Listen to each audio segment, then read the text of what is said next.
इसमें नमक बहुत है। तो झट से बुद्धि लगाया, दाल में हाथ लगाया, दाल में रोटी डुबाया, मुख में ले गया, मैं तो नमक ही नहीं, ठीक है। तो सब्जी और दाल को मिला दिया, संतुलन बन गया। इतना चाव से खाया और खा करके डकारा जोर से, जय हो मलकिन जय हो। आज पेट भर गया, महीनों में ऐसा स्वादिष्ट भोजन मिला। तो बहू वही सोचती है उधर की मलकिन कि ये भिखारी बुद्धि का तेज है कि मेरा पति बुद्धि का तेज है। कौन बुद्धिमान है और कौन सुखी है? जिसको हम भिखारी कहते हैं, निर्लज्ज कहते हैं, मूर्ख कहते हैं, गरीब कहते हैं, कितना सुखी है ये। उसी भोजन को पाकर ये पढ़ाई करते नहीं अघाता है। मेरा पति पढ़ा लिखा बुद्धिमान घर का मालिक, जिसका मैंने इतना सम्मान किया, उसी भोजन में लात मार के चला गया। अरे थोड़ा गलती हो गई थी मुझसे, तो बता देते और संतुलन बना लेते, दाल में खा लेते, मैं और घी डाल देती, नमक कम हो जाता। लेकिन नहीं, चार उल्टी सीधी सुना के चले गए, खाए भी नहीं, न मुझे ध्यान दिए न अपने को। तो देखो, जरा सा सोच बदल जाने से भिखारी की सोच बदल गई और उसका जीवन सुखी हो गया। और सुख की पहचान ये है, हमको सुखी कैसे बनना है। ये धन सुख नहीं देता है, पढ़ाई लिखाई नौकरी सुख नहीं देती है। हाँ, सुविधा देती है, लेकिन सुविधा भोगी इंसानों को हम देखे कि इच्छाओं के पीछे भागते भागते मर गए, कुछ नहीं पाए। अरे जो है हमारी कमाई में मेहनत से जो कुछ हो रहा है बहुत है। धन को कभी कम मत समझो, अगर सुखी जीना है तो। हर आदमी ये सोचे मेरे पास बहुत है, कुछ कम नहीं है। अब बुद्धि को सोचो कि मुझे, मेरी बुद्धि कम है, मैं बुद्धिमान ज्यादा नहीं हूँ, अगला आदमी बहुत बुद्धिमान, मेरे पिताजी बहुत बुद्धिमान हैं, मेरी माँ बहुत बुद्धिमान है, मुझसे तो ज्यादा ही बुद्धिमान है, मेरे भाई बुद्धिमान हैं, अरे मेरी पत्नी मेरी बेटी बुद्धिमान है। लेकिन ऐसा नहीं है। दुनिया में अकल दो है, नहीं तीसरे की गम। ऐसा लोग मानते हैं। दुनिया में अकल तो सबसे ज्यादा मेरी है। आधे में दुनिया बसे, डेढ़ में हम। अकल है दुनिया में, आधे में दुनिया वाले रहते हैं, डेढ़ हिस्से में मैं रहता हूँ। सबका मानना यही है। किसी को कह दो कि तुम बुद्धिहीन हो तो लाठी लेके चढ़ बैठी, अथवा सत्संग से उठ के भागी जाए कि महाराज को अकल नहीं, हमको बुद्धिहीन कहते हैं। बुद्धिहीन ना होते तो तंबाकू क्यों खाते? बुद्धिहीन ना होते तो सिगरेट शराब अंडा मछली क्यों खाते? निर्लज्ज ना होते तो ऐसा क्यों करते? गाली बकते पत्नी को, माता पिता के सामने उज्जटता दिखाते। तो बुद्धिहीन ना कहा जाए, निर्लज्ज ना कहा जाए, मूर्ख ना कहा जाए, तो क्या कहा जाए उनको? लेकिन नहीं, अब वो सुनना चाहते हैं, अकड़ना चाहते हैं, सुधरना चाहते नहीं।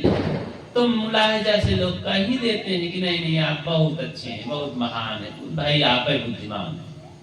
तो सदैव हर आदमी अपने को सोचे कि नहीं नहीं मैं बुद्धिमान नहीं हूं, मैं कम हूं। ऐसा सोचने से क्या होगा? ऐसा सोचने से आपके अंदर सरलता आएगी, विनम्रता आएगी, सेवा भावना जगेगी, अहंकार नहीं आएगा। अहंकार ही सबके दुख का कारण है। सब यही सोचते मैं बुद्धिमान हूं, मैं धनवान हूं, मेरे सामने कोई नहीं है, मैं चढ़ बैठूंगा दूसरे के ऊपर। झुकना ही नहीं जानता है। झुकता वही है जिसमें जान होती है, अकड़ना तो मुर्दे की पहचान होती है। इसलिए हम सुखी बनना चाहें तो सबसे यही समझे कि नहीं नहीं मुझ में कोई ज्ञान नहीं है भैया, मैं बुद्धिमान नहीं हूं, आप ही बुद्धिमान हैं। अपने को छोटा बना लो, विनम्र बना लो, सरल बना लो, चाहे घर परिवार में हो, चाहे पति पत्नी में हो, चाहे माँ बाप के सामने हो, चाहे पड़ोसी से हो। इस तरह में आप सरल हो जाएंगे आप विजय प्राप्त करेंगे। हारा सो हरि को भया, जीता यमपुर जाए। इस संसार में जीतने लायक कुछ नहीं है, हारने लायक है। अपनी इंद्रियों से जीतने लायक है। अपनी इंद्रियों से सब हरायले हैं, सब गुलाम हैं, और दूसरों से, गुरुजनों से, संतों से, सबसे। कई बार तो आश्रम में लोग जाते हैं, 3 साल की पहले की बात आज पता चला मुझे। अभी एक लड़का आया, अरे बच्चा तुम तो इतने दिन में कहाँ रहते थे, दिखाई नहीं दिए। तो डायरेक्ट कहा, कहाँ ऐसा है, आप हमको डांटते हो तो हम कहे आई। तो कहा हमरे लड़कन का तो आप डांटते हो, भगाते हो तो हम कहे आई आपके आश्रम में। भगत नहीं, दीक्षा दिए हैं गुरुजी। अरे बच्चा तुम ऐसा काहे कहते हो, हम कब डांटे, हमको तो पता ही नहीं है। तो कहा साहब ये ना बुलाए लगते हमको, तो हम यहाँ आना, हम आना बंद किए हैं कुटी में। तो कैसे जरा बताओ तो। कहा साहब 2-3 साल वाले भंडारा में पहले हम लड़कन को लेके आए इन बच्चों को, और आपके पास प्रसाद ले लागे गए पास में, तो आप भगा दे, जाओ भागो यहाँ से। तो हम ठड़े ठड़े देखत रहे, हमें आग लग गई, हम लड़कन को लेके चले गए। अच्छा तो लड़कन के लेबल लाग रहा था कि तुम्हारे लड़का है। भाई हमको पता नहीं था कि तुम्हारे लड़का है। हमको ऐसा भी पता हो रहा होगा कि गांव के बच्चे हैं, खाइन का खाइन, डटे हैं, इधर उधर कुछ चोरावे लुकावे कर लेके भाग जाए, सामान अंदर बाहर कर रहे हैं प्रसाद ले के लिए। अब हम प्रसाद थोड़ा लिए हैं बाहर वालों के लिए, अब गाँव के लोग खा डालेंगे तो कैसे करेंगे। बच्चे हैं, लालच लगती है तो आए हैं, कितना हम बांटेंगे। तो उनको डांट देते हैं कि जाओ जाओ खा लियो, जाओ भाग जाओ, घर चले जाओ। तो तुम्हारे बच्चे का साइन बोर्ड तो नहीं लगा रहा, नाम लिखा रहा हो फलाने के बच्चे हैं। अब फिर बच्चों को नहीं डांटेंगे, नहीं कुछ कहेंगे, बच्चों को तो हम थप्पड़ भी लगाने को तैयार रहते हैं, दंडता करेंगे तो थप्पड़ लगा देंगे। तुम इतना नाराज होगे तो कभी सुखी बनोगे क्या। तो इससे किसकी हानि है। तो अच्छा चलो भैया कोई बात नहीं, हमको क्षमा कर दीजिए, हम गलती कर डालें। तो धीरे धीरे उनको थोड़ा से सुलझाए, तुम कह जाओ अब भूल जाना भला। तो यही बतिया वही समय कह देते कि साहब हमारा लड़का ही ना डांटो, तो बात बन जाती। 3 साल से तुम गलबा फुलाए रहे हो। तो ऐसे ऐसे कई भक्तों को बता सकता हूँ, 2-4-6 हैं कि वो बात करते नहीं है, अनावश्यक अपना नुकसान करते हैं। एक भगत रहे तो कहा साहब बड़े साहब रहे, हमको निमंत्रण देते थे, हमारे घर आते थे, और आप तो हमें पंगत से हाथ पकड़ के उठा दे हो। तो हम कहे भाई हमको तो पता ही नहीं है। अच्छा माफ करो, पहली बात है, नाराज न रहो, आया करो, लेकिन अब ये बताया दे कि हमको ख्याल नहीं है कहाँ उठा दी, कहाँ हम दरवाजे से निकल जाओ तो हमको आते नहीं हमारे घर। अच्छा हम कहीं कभी बुलाए हो हमको, हम इलाहाबाद जाते हैं, तुम्हारा घर में रास्ता में घर है, तो आखिर इतना समय नहीं होता, हम इमरजेंसी में अपना टारगेट के हिसाब से हम जाते हैं, यात्रा करते हैं। कभी बुला के देखे हो, आग्रह किए हो, तुम तो संतों की बात मानते भी नहीं, तमाकू मुहे में भरे हो। घर में जाते हैं तो झंझट लगती हमको कि कैसे पानी पिए, कहाँ बैठे। तो अब इतना हट करते हो, और जहां हम उठाए होंगे हो सकता है वहां पत्तल न रहा हो, भोजन न रहा हो, सब्जी खत्म हो गई हो, तो कह दिए होंगे भैया अभी मत बैठो, और तुम हट मार के बैठ गए हो। तो हम कहाँ चीनी जानी तुम्हें अंधेरे में, कह दिए हो नहीं नहीं अभी उठो, सब लोग उठो। शामिल खाते में बोल दिया जाता है कि नहीं नहीं अभी नहीं बैठना, उठो सब लोग। तो किसी को ठोकर जानबूझ के लग जाए, नहीं नहीं हमें कहीं नहीं शायद, तो दुख मान लेंगे हो। तो इस तरह से व्यवहारिक उलझन लोग पाल लेते हैं। तो ये लोग ऐसे भगत, इतना मजबूत भगत कोनो काम के नहीं। तो उनको समझाए, अच्छा हम ये बताओ, तुम्हारे औरतिया के गले में कोनो गहना हो टूट के गिर जाए तो खबुआए के लाई के फिर पहन ले, बांध बांध के, और 1000 दार गिरे तो 1000 दार बांध लीजिए। तो बच्चा नीति में ये बात है कि माता पिता गुरुजन 1000 बार रूठ जाएं तो 1000 बार मनाना चाहिए, लेकिन तुम कैसे आदमी हो? हम अपन माफी भी हम माफी मांगी, तुम्हारे पैर छुई तब राजी रही हो। इतना करारा तुम्हारा भक्ति भजन है। तुम्हें लज्जा करनी चाहिए कि साहब हमसे माफी मांगे तब हम राजी रहो। अरे तुम खुद माफी मांग लो, कोई बात नहीं साहब, आप माता पिता तुम्हें हमको डांट सकते हैं, मार सकते हैं, लेकिन आपसे दूर नहीं भागेंगे। इस तरह से मजबूत होना चाहिए।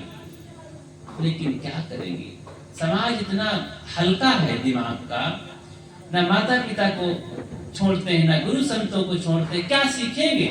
इतना हठी सठी बुद्धिमान बन गए हैं। ऐसे लोगों को कभी सुख नहीं मिल सकता है। सुख पाने के लिए झुक जाओ।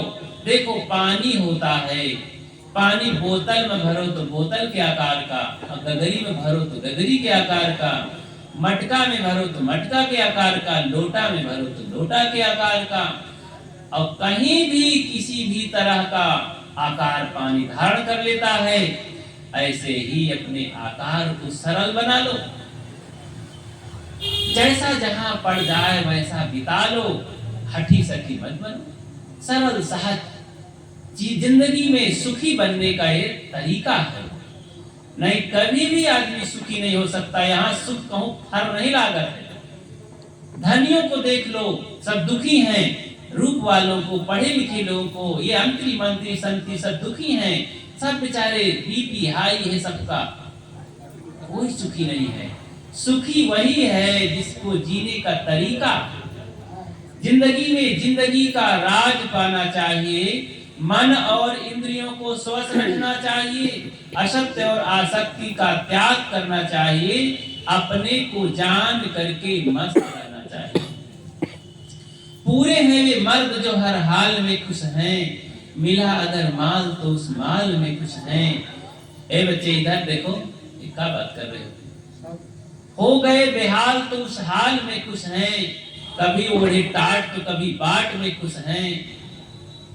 मिला अगर माल तो उस माल में खुश हैं। पूरे हैं वे मर्द जो हर हाल में खुश हैं। हर हाल में सुखी जीवन जीने का तरीका सीखें। भजन करो कि मुझे सुख से जीना है। मैं दुख को नहीं आने दूंगा पास में। किसी भी हालत में मुझे सुख से जीने का मुझे शौक है। मैं कभी दुखी नहीं होऊंगा। मुझे कोई गाली देगा तो भी सुख से रहूंगा, सहन कर लूंगा। भोजन नहीं मिलेगा तो भी मैं भजन करूंगा, सुख से रहूंगा। एक भिखारी था, बहुत मजा आ रहा था। हे प्रभु धन्यवाद धन्यवाद, तूने मुझे मनुष्य तन दिया, हाथ पैर दिया, किडनी फेफड़ा लीवर आंख पीठ पेट सब काम कर रहा है। लोगों के तो कितनी किडनियां फेल हो गई हैं, लीवर फेल हो गया है और तमाम तरह के रोगों से ग्रसित है। मुझे तो आपने सब कुछ दिया है। मैं एकदम स्वस्थ मस्त और व्यस्त रहता हूँ अपने काम में। हे प्रभु हे गुरुदेव, आपको धन्यवाद धन्यवाद। ऐसा जाता कहता गांव में, और कोई भिक्षा दे देता, थोड़ा से खा लेता और चला जाता। एक वृक्ष के नीचे जंगल में भजन करता। एक जलने वाला आदमी उदंड, वो देख ईर्षा में जलता कि हम कितना परेशान हैं, इतना कमाते हैं तो भी राजी खुशी से नींद नहीं आती है। ये कैसा मस्त रहता है, हर समय हाथ उठा उठा करके नाचता है। हे प्रभु धन्यवाद धन्यवाद। इतना ईर्षा हुआ कि अच्छा चल तुझे मजा चखाऊंगा। मुहल्ले भर में हिदायत कर दिया कोई भोजन नहीं देना इसे। आया दो घर, एक घर मांगता था बस, तो 2-3 घर गया और भोजन पाया ही नहीं, वापस गया। हे प्रभु आपने बहुत अच्छा किया। कई दिन से मैं सोच रहा कि कभी व्रत करूं, उपवास करूं, लेकिन ये रोज भोजन मिल जाता था आपकी दया से। आज मेरा व्रत पूरा हो जाएगा, मेरी मनसा पूरी होगी। वाह प्रभु बहुत धन्यवाद, मेरे व्रत का आज दिन है, भोजन ना मिले कोई हर्ज नहीं। बस बैठ गया। अब वो आदमी पेड़ पर चढ़कर दूसरी देख रहा था, यार जब भूख लगी खलबली मचेगी तब पता चलेगा इसे, आज इसका भजन वजन सब निकल जाएगा। तो पेड़ में बैठा था, और इस तरह से सुबह बीत गई, दोपहर बीत गया, 4 बज गया। इतने में पता नहीं कहां से एक आदमी उधर से आया और बहुत सारी रोटियां लिए था। सोचा कि अब इतनी रोटियां मैं खा नहीं पाऊंगा, ये साधु महाराज बैठे हैं, भिखारी महाराज गरीब है, पता नहीं खाएं कि नहीं, चलो ये ध्यान में बैठे हैं तो मैं पास में रख देता हूँ, भी आँख खोलेंगे तो खाएंगे। अब वो आदमी देख रहा था कि ये कहाँ से धरा आया था, आके रोटी रख दिया, 4-5 रोटी रख दिया सामने, पत्तल से ढांक दिया।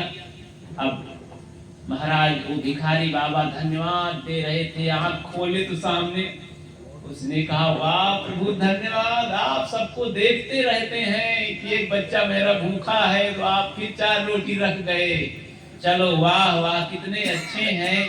ऐसा फिर रोटी को देखा और खुशी के मारे फिर धन्यवाद देने लगा, वाह प्रभु हे गुरुदेव, आंखें मूंद के धन्यवाद देने लगा। इतने में कुत्ता आया, चारों रोटी दबा के निकल गया। तब फिर आंख देखा कि कुत्ता जा रहा है लिए रोटी, कहते वाह प्रभु वाह, आप जानते हैं कि वो बेचारा सहन नहीं कर सकता, मैं तो सहन कर सकता हूँ भूख को, कोई बात नहीं, मेरा व्रत पूरा हो गया, वाह प्रभु धन्यवाद। तब ऊपर वाला घबरा गया कि अरे ये आदमी कभी दुखी नहीं होगा, मैं तो सोचा ये दुखी होके पगला जाएगा। जब इस तरह इसकी सोच है कि हर बार चाल बदल लेता है, सोच बदल लेता है, ये कभी दुखी होने वाला नहीं है। आ करके चरणों में गिर पड़ा, हे भाई, हे भिखारी महाराज, आपको मैं दुखी होने के लिए बड़ा षड्यंत्र किया, मुझे क्षमा कर दीजिए, आप कभी दुखी नहीं हो सकते। बहुत कई सब प्रभु की कृपा है, आपको बहुत बहुत धन्यवाद। धन्यवाद देता कौन है, जिंदा की मुर्दा? जो धन्यवाद नहीं देता है उसको क्या कहना चाहिए? जो धन्यवाद देता है वो जिंदा है, जो धन्यवाद नहीं देता उसको आप जानते। एक बार की बात कि एक भिखारी बहुत ऊब चुका था, मतलब भिखारी नहीं, दरिद्र, निर्धन